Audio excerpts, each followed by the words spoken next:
Here's the 3 steps you need to take to get back on track with your fitness habits after a vacation. The first thing you need to do is reset your schedule. So you're going to figure out what are your negotiables and your non-negotiables. Negotiables are the things that you can work around, you can move around, you can do at a different time if you have to, or you don't have to do them at all for the next day or two. Your non-negotiables are the things that you gotta do. You gotta eat, you gotta sleep, you gotta get certain business tasks done, you gotta go to work if you have a career and you're not a business owner. Those are things that are non-negotiables. If you got things in your life like kids or pets, you obviously gotta take care of them, you gotta feed them, etc., etc. So those are things that you can't work around. You have to do at certain times every day. You gotta pick them up from school, you gotta take your pet to the vet, or whatever it is in the next couple of days that you have to get done. Those are your non-negotiables. So take out a piece of paper, do 2 columns, negotiables in one, non-negotiables in the other, and write them all out that you have to get done this week. If you can't find any negotiables, then look at things you can outsource. Especially if you're a business owner, email marketing, advertising campaigns, posting and repurposing content. Those are all things you can hire anywhere from a VA to an expert for. If it's something like grocery shopping, you can curbside it, you can have it delivered to your door. Look at certain things that you can outsource if you can't find anything negotiable. You're going to want to pull from your remaining time in your days from your negotiable times.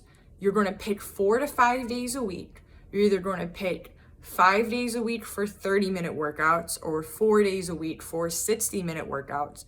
And you're going to allot them into your Gmail or Google Calendar. If you don't have Google Calendar, use whatever calendar tool you use.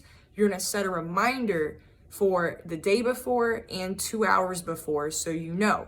If when those reminders come around, you're like, holy shit, I had something come up, you're going to move those 30 or 60-minute blocks of time to another day in the week that is from your negotiable times. So this may mean you may have to watch Netflix on the treadmill at the gym or something like that, but it's a lot better than having your habits relapse and continuing to go backwards.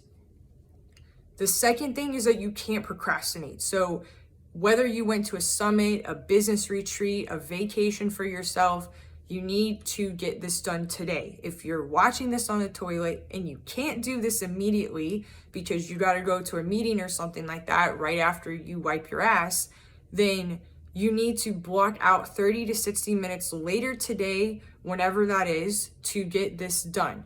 You need to also figure out how you're getting your healthy meals, right? So whether you were going constantly out to eat or whatever when you were on vacation or at the retreat or summit, then you need to look at, do I want to spend extra time cooking, or do I want to outsource it and hire help for it? So that could look like getting healthy meals delivered to your door, already cooked. You either pop them in the fridge or freezer, then you reheat them, or it could look like hiring even a chef to cook them for you. You pick them up, or they live in with you. Different people have different preferences.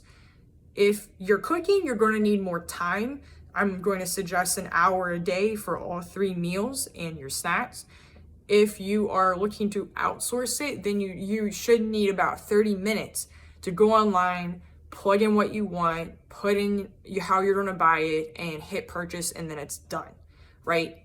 That's a lot simpler than cooking. So depending on how much time you honestly have, you're going to have to look at that, go back to your columns that I had you write out, and see how much available time that you have after you schedule in your workouts. If you don't have a lot of time, I suggest outsourcing your healthier meals. That way you don't leave shit to chance and you're not constantly going through like Taco Bell lines or something like that. You can figure out how to eat healthier at restaurants and stuff like that, but for a lot of people, it is really, really hard in the beginning. So I suggest going one of these 2 routes to make it a little bit easier for you and a little bit simpler. But if you are looking to do that, hit me up on Instagram and I will send you over my free restaurant guide.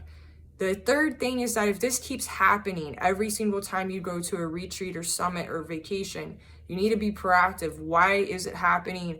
Are you going to hotels that don't have a gym? Are you simply just not going there or finding the time when you're there? Are you constantly being triggered somehow by being around other people that are constantly eating really shitty? You need to start being proactive about what's going on. If this is a regular thing and not just a one-off event, then that is going to make you better for the long haul. If you're interested in working with me, I have two options: a free 5-day challenge and my paid signature 90-day program. I'm going to have them both in the caption of this video for you to check out, and I'll catch you later.